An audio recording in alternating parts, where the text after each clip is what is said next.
வணக்கம். திண்ணைக்கு வந்த சொந்தங்களுக்கு என்னுடைய அன்பான வரவேற்புகள். இன்னைக்கு திண்ணையில நாம ரொம்ப சுலபமா பண்ணக்கூடிய ஒரு ஸ்வீட், ஒரு காரம் செய்முறை பார்க்க போறோம். பாசிப்பருப்பு ஹல்வா, பாசிப்பருப்பு முறுக்கு 2ம் எப்படி பண்றதுன்னு இன்னைக்கு நம்ம பார்க்க போறோம். முதல்ல நாம பார்க்க போறது பாசிப்பருப்பு ஹல்வா எப்படி பண்றதுன்னு பார்க்க போறோம். இந்த ஹல்வா செய்முறைக்கு நான் வந்து 1/2 கப் அளவுக்கு பாசிப்பருப்பு எடுத்திருக்கேன். இப்ப இந்த பாசிப்பருப்ப 2 நிமிஷம் மட்டும் கலர் மாறாம நாம வறுத்துக்க போறோம். மிதமான தீயில வச்சு பாசிப்பருப்பு நல்லா சூடாகிற அளவுக்கு நம்ம வறுத்துக்கிட்டா போதும். இப்ப பாசிப்பருப்பு நல்லா சூடாயிருச்சு. இப்ப நம்ம அடுப்ப ஆஃப் பண்ணிரலாம்.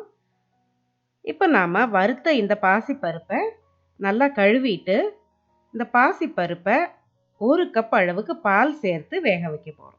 இதுல தண்ணீர் சேர்க்கக்கூடாது. பால் மட்டுமே சேர்த்துக்கங்க. பால்ல வேக வச்சு பண்ணும்போது அந்த ஹல்வாவோட டேஸ்ட் ரொம்ப நல்லா இருக்கும்.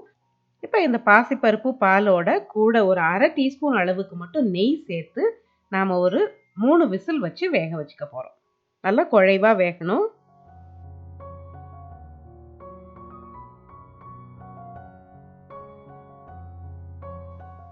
இப்ப பாசிப்பருப்பு நல்லா வெந்திருக்கு. வெந்த இந்த பாசிப்பருப்ப நம்ம கரண்டியால நல்லா மசிச்சுக்கலாம். கரண்டியால மசிக்கிறதுக்கு பதிலா லேசா ஆறுனதும் மிக்ஸியில போட்டு ஒரு சுத்து சுத்தி கூட நீங்க எடுத்துக்கலாம். இப்ப நான் ஒரு கனமான பாத்திரத்துல 2 டேபிள் ஸ்பூன் அளவுக்கு நெய் சேர்த்துக்கிறேன். இதுல நாம நறுக்கி வச்ச முந்திரி, பாதாம் பருப்புகள வறுத்துக்க போறோம்.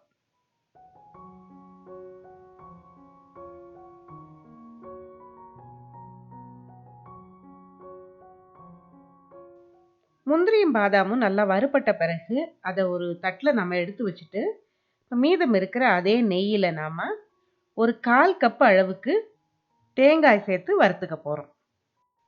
இப்ப நான் காஞ்ச தேங்காய் துருவல் சேர்த்திருக்கேன். இதுக்கு பதிலா நீங்க ஃப்ரெஷ் தேங்காய் துருவல மிக்ஸியில ஒரு சுத்தி கூட இந்த மாதிரி நெய்யில சேர்த்து வதக்கிக்கலாம். நெய்யில தேங்காய ஒரு 30 செகண்ட் வறுத்து விட்டுட்டு, நாம வேக வச்சு மசிச்சு வச்சிருக்கிற பாசிப்பருப்பு கலவைய இப்ப நாம சேர்த்துக்க போறோம். இப்ப இந்த பாசிப்பருப்பு கலவைய சேர்த்துட்டு, அந்த நெய்யோடையும், தேங்காயோடையும் நம்ம ஒரு 5 நிமிஷம் நல்லா சுருள வதக்க போறோம்.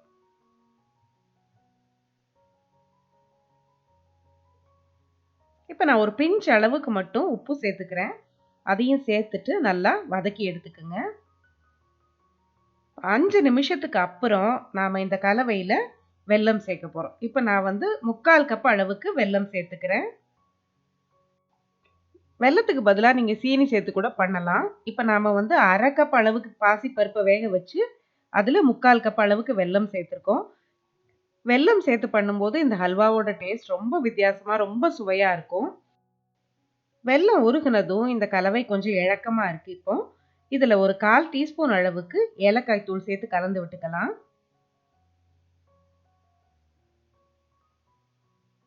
இப்போ ஓரளவுக்கு கெட்டி ஆயிருச்சு. இப்போ நாம கொஞ்சம் கொஞ்சமா நெய் சேர்த்து இனி இந்த ஹல்வாவ கிளற போறோம். இப்போ 1 டேபிள் ஸ்பூன் அளவுக்கு நான் நெய் சேர்த்திருக்கேன். குறைவான தீயில வச்சு கை விடாம இந்த மாதிரி நம்ம கிளறணும். இப்ப அடுத்து இன்னொரு டேபிள் ஸ்பூன் நெய் சேர்த்திருக்கேன்னா, இப்ப பார்த்தீங்கன்னா தெரியும் முன்ன விட கெட்டியாகி கலவை கொஞ்சம் ஒட்டாம வர ஆரம்பிச்சிருக்கு. இப்ப 3வது டேபிள் ஸ்பூன் நெய்யும் சேர்த்தாச்சு. இன்னும் 2 நிமிஷம் நாம இந்த நெய்ய சேர்த்து நல்லா கிளறி விட்டு நம்ம இறக்கிரலாம் இந்த அல்வாவ. இப்ப நாம வறுத்து வச்ச முந்திரியும், பாதாமையும் சேர்த்து கலந்து விட்டுறலாம்.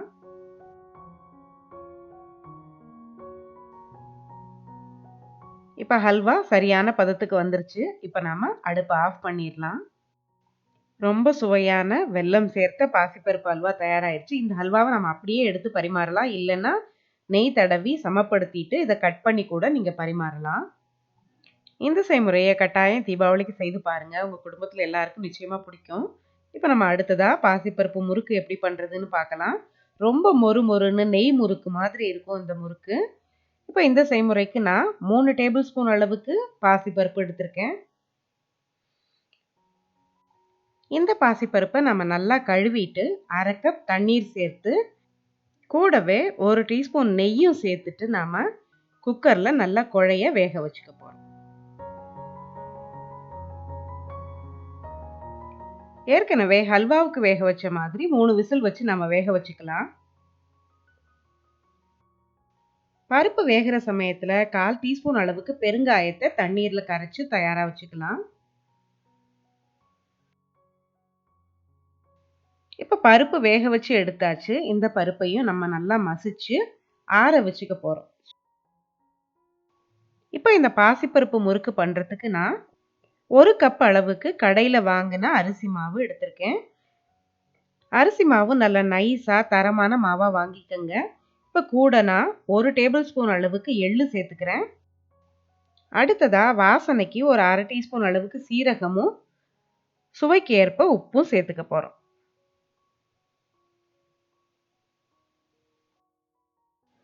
அடுத்ததா நாம ஏற்கனவே வேக வச்சு மசிச்சு வச்சிருக்கிற பாசி பருப்பை இதுல சேர்த்துக்க போறோம். பாசி பருப்பை சேர்த்த பிறகு இந்த அரிசி மாவோட நல்லா நம்ம அதை கலந்து விட்டுக்கணும். பார்த்தீங்கன்னா தெரியும், நல்லா புட்டு மாவு பதத்துக்கு நல்லா நம்ம அதை பிசைஞ்சு விட்டாச்சு. இதுல இனிமே நம்ம ஏற்கனவே பெருங்காயம் சேர்த்து கரைச்சு வச்சிருக்கிற தண்ணீரை கொஞ்சம் கொஞ்சமா ஊத்தி நல்ல கெட்டியான மாவா நம்ம பிசைஞ்சுக்க போறோம். தண்ணீரை கொஞ்சம் கொஞ்சமா தெளிச்சு தெளிச்சு பிசைஞ்சா போதும். அதிகமா ஊத்திட்டீங்கன்னா முறுக்கு சரியா வராது. நல்லா கெட்டியா பிசைஞ்சுக்கணும் நாம. இந்த பாசிப்பருப்பு முறுக்குக்கான இந்த மாவே அவ்வளோ சாஃப்டா இருக்கும். பொரிச்ச பிறகு முறுக்கும் அவ்வளோ பிரமாதமா இருக்கும். இப்ப அடுப்புல எண்ணெயை காய வச்சுட்டு நாம சின்ன சின்ன தட்டுகள்ல கொஞ்சம் எண்ணெயை தடவி வச்சுக்கலாம்.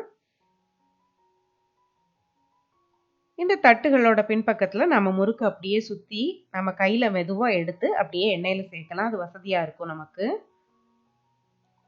இப்ப நான் ஒரு பெரிய உருண்டை அளவுக்கு மாவை எடுத்து அதை நம்ம முறுக்கு அச்சுல போட்டுக்கலாம். ரொம்ப நெருக்கமா சுத்தாம கொஞ்சம் இடைவெளி விட்டே சுத்துனீங்கன்னா முறுக்கு நல்லா கரகரப்பா வரும். அந்த கடைசி நுனியை நல்லா அந்த மாவோட சேர்த்து ஒட்டி விட்டுக்கலாம் முறுக்கோட. இப்ப முறுக்குகளை இந்த மாதிரி தட்டுல சுத்தி தயார் பண்ணிக்கலாம். இல்லைன்னா பிளாஸ்டிக் பேப்பர்ல கூட நீங்க சுத்தி வச்சுக்கலாம். இப்ப எண்ணெய் சூடாயிருச்சு. நாம இந்த ஒவ்வொரு முறுக்கையும் அப்படி மெதுவா கையில எடுத்து எண்ணெயில போட்டு பொரிச்சு எடுக்க போறோம். ரொம்ப நெருக்கமா போடாதீங்க. அப்போ திருப்பி விடுறதுக்கு கஷ்டமா இருக்கும். முறுக்கு உடைஞ்சு போகும். இப்ப ஒரு பக்கம் வெந்ததும் மறுபக்கம் நம்ம திருப்பி விட்டு வேக விடலாம்.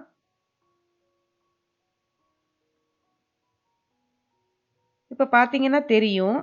எண்ணெயில இந்த மாதிரி நுரை குறைய ஆரம்பிச்சிருச்சுனாலே நமக்கு முறுக்கு நல்லா வெந்துருச்சுன்னு தெரியும் நமக்கு. இப்ப நாம முறுக்க எடுத்துடலாம் மெதுவா. எண்ணெயை வடிய விட்டுட்டு ஒரு டிஷ்யூ பேப்பர்லயோ இல்ல தட்டுலயோ நம்ம முறுக்கு எடுத்து வச்சுக்கலாம். ரொம்ப சுலபமான அதே சமயம் ரொம்ப டேஸ்டான முறுக்கு இது. ரொம்ப மொறுமொறுப்பா வாயில கரையிற மாதிரி ரொம்ப அருமையா இருக்கும் இதோட சுவை. இன்னைக்கு நம்ம பார்த்த செய்முறைகள் 2மே உங்களுக்கு பிடிச்சிருக்கும்னு நினைக்கிறேன். இந்த செய்முறை உங்களுக்கு பிடிச்சிருந்தா சேனலுக்கு புதுசா வந்திருந்தீங்கன்னா மறக்காம சேனலை சப்ஸ்கிரைப் பண்ணிக்கோங்க. அடுத்த பதிவில் சந்திக்கலாம். நன்றி.